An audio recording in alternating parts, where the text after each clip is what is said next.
We have a Buick Regal. If you're looking for the coil packs or having a problem with a misfiring cylinder, they're located right on the back of the engine. This particular model is the 2500 V6, and you can see here there's 6 different wires. 3 of the wires run to the front of the engine, right down here. 1, 2, 3, and then the other 3 run actually behind the engine. There's 6 spark plugs total, but they're all operated from these. There's 3 individual coil packs. So if you're having an issue with a misfire, it could just be that only one of the coil packs would be bad.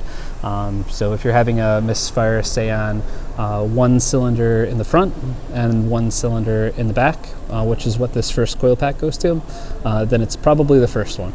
So it's a good way to determine if you get your codes right and it says which cylinder is having a misfire. If there's 2 cylinders and they correspond to one of the 3 coil packs, it is most likely your coil packs that are having an issue. If you have any questions or comments at all, please feel free to post them below. Otherwise, I hope this video gives you guys an idea of where to find those, and good luck with your projects. Thanks for watching, guys. Bye-bye.